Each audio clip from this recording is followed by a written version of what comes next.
These are quick tips using the processes when customizing activities with girls.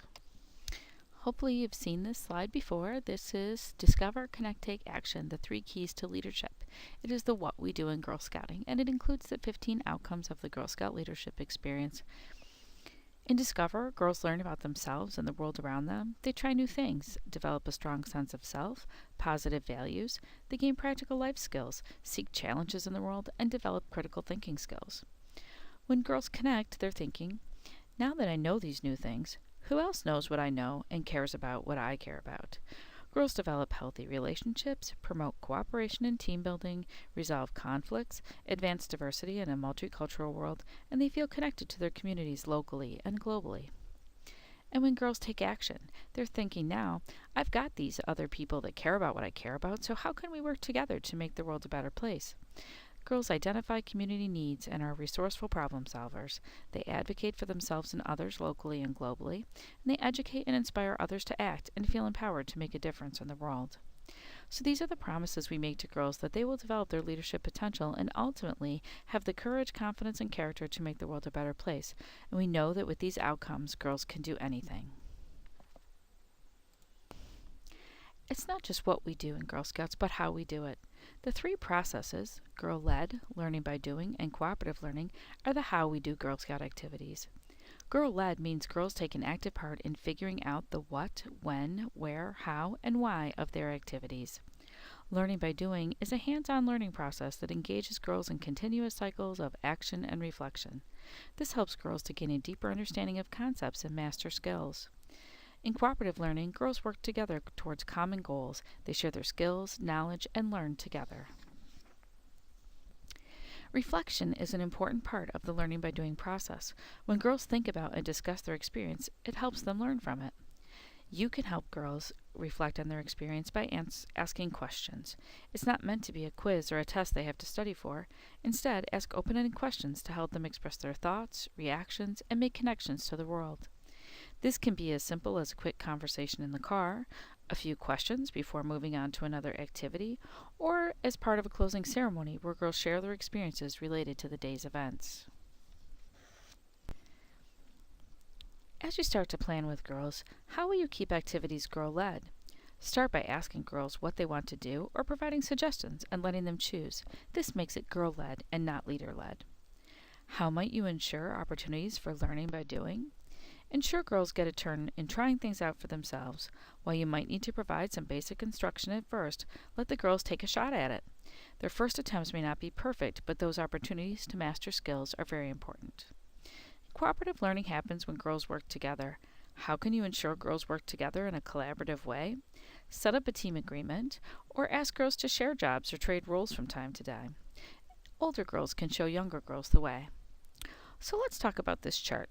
These are words you might see in the Journey Adult Guides, and they'll help you identify when you're using the processes and which ones you're using. Notice that the experience for the girls changes as they get older. There is a progression here, that as the girls gain skills over time, they will have the ability to take on the ownership of their experience. Daisies begin by exploring options with their leaders and maybe having a couple of choices. And older girls, on the other hand, they are coming up with ideas and developing those plans and choosing options on their own. So what are some benefits of incorporating the processes into your activities? Well, for starters, girls develop decision-making skills, they gain the ability to speak up and contribute ideas, they improve their team-building skills, and become problem solvers. Our research has shown us that when girls have a high incidence of using the processes, they are more likely to state that they enjoy their experiences in Girl Scouts, they are more likely to remain in Girl Scouts, and they achieve those outcomes that we talked about earlier. One important thing to understand about the GSLE is it's not just for the journeys. You can and should use the 3 processes with any activity to help girls build leadership skills.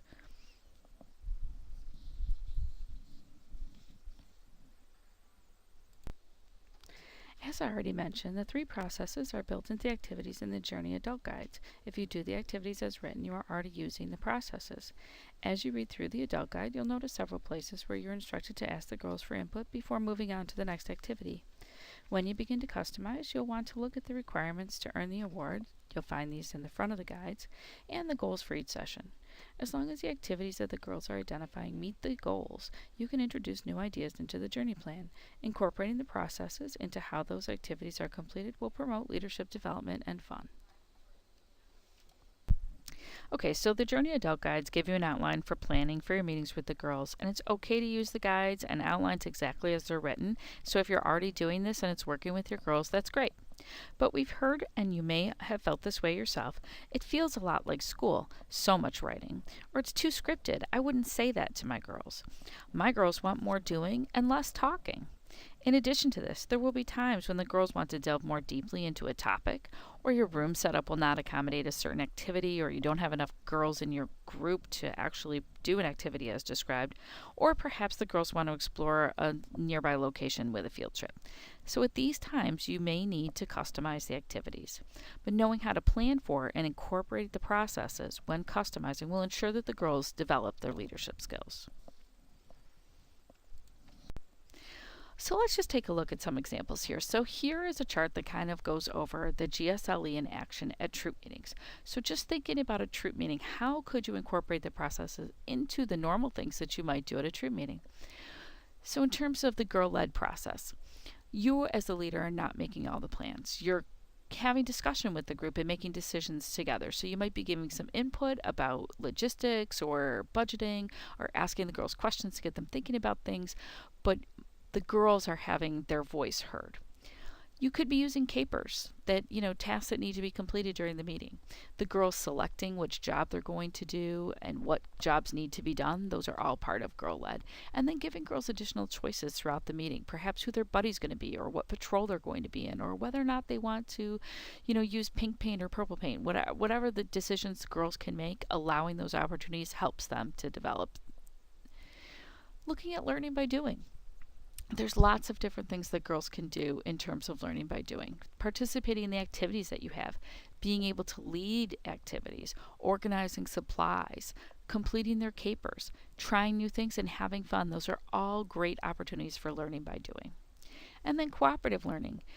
Working together to complete tasks, working in patrols or small groups for brainstorming and decision making, teaching others something new and letting them try it out. And then also there's those opportunities to lead activities for younger girls. So once the girls get to be, brownies and older, that they get a chance to try out showing someone else what they know. And that could be through an informal way, like with a sister troop, or it could be something more formal, such as the LIA, Junior Aid, Program Aid, CIT, VIT, all those kind of formal awards where they can actually learn to do that and strengthen those skills.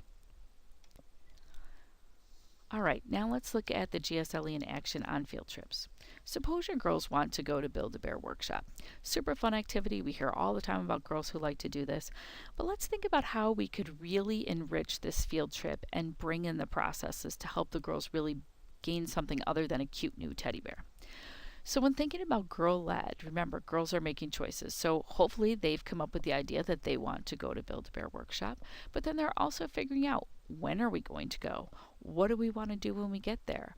How much money do we need to do this activity? How much money do we need to earn to do this? And then once they're at Build-A-Bear workshop, making decisions about the stuffed animal that they'll make, accessories that they might want to purchase, all that fun stuff that goes into being at Build-A-Bear workshop. Learning by doing, this varies, but some suggestions: they could learn about the history of teddy bears, learn some basic sewing skills that tie into, finding this stuffed bear and all that fun stuff. Learn about starting your own business. The woman who started a Build-A-Bear workshop took a hobby and turned it into a career and a successful business. Actually getting to stuff the bear and talking to the staff there about what goes into that.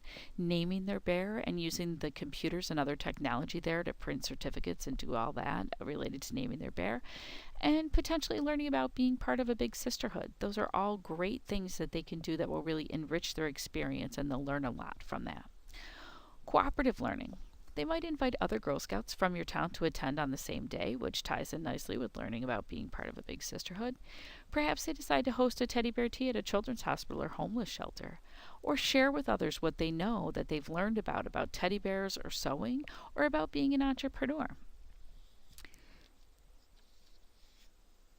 So as you can see, Even with a fun activity, there are ways to help girls build their leadership potential that you might already be doing and hadn't thought about, but these are great things to infuse into a super fun activity, and girls still gain leadership potential from that. Okay, so let's talk about the GSLE in action at camp. So let's say your girls want to take a hike. Again, we're making some decisions and we're making some choices about taking this hike. Where do we want to take a hike? Is this going to be part of a weekend at camp or just something that we're going to go do for a day? So what supplies are we going to need? Do we need special training? Do we need special equipment? What safety precautions will we need to take? Who's going to go on this activity? How long will we be gone? All those kinds of decisions are all things that girls are able to do. Learning by doing. So now we're getting ready. We're going to take that hike. But perhaps before we do that, we want to learn trail signs and compass skills, practice walking in our hiking boots, get in shape for taking this hike, depending on how long your hike is. They may need to work up to that. And then cooperative learning. So perhaps they need to ask another girl for help with trail signs, using the buddy system and sticking together, breaking into patrols to learn skills and then rotate or report out. Being able to lead the hike or lead a hike in the future, and perhaps publishing a trail map. These are all ways where girls can take what they know and share that with others and benefit from the experience of others. Let's talk about some customizing do's and don'ts. Do ask the girls for their ideas. This is girl-led at its most basic and will ensure the girls have fun. Do vary activities from week to week. If you spent the first 4 meetings learning about pollution, would your girls tell their parents that Girl Scouts is about how dirty the planet is? Do remember, just as when they were toddlers, it's often the process that matters. It's okay to make mistakes. Use the opportunity to practice reflection and learn from them. Do have a positive attitude. You may be having your own learning by doing experience as the leader, and that's okay. No one is perfect, but if the girls see you having fun, they will have fun too. Don't substitute Skill Builder and Legacy badges for journey requirements. Think of badges as icing on the cake. They make something great really delightful. And although it's tempting to try to get through everything quickly and move on to something else, don't consider the journey requirements a list you must check off or get through quickly. Take time to explore other activities and themes. There's a reason we don't call them snowplows. Don't give up. There are lots of people to support you. Your service unit manager, GSLE coach, facilitators, program and adult development staff at GSWNY. We're all here to give guidance, ideas, and lend a sympathetic ear, so don't feel like you have to do it all alone. Here's another resource for you. Check out the For Girls page on the girlscouts.org website. There are lots of volunteer tools here, including journey resources and things such as the Healthy Habits booklets that are companion to the second series, It's Your Planet Love It, in the Journey series. You'll also find videos, games, printables. There's the badge finder. You can check out the different badge requirements. And one of the really great things about this page is that Girl Scouts is updating it all the time. So you will find new things there almost weekly. So it's worth taking some time to tool around it and find out what's there and available to you. And lastly, if you've got questions, please contact us. You can reach us at Adult Development at training@gswny.org.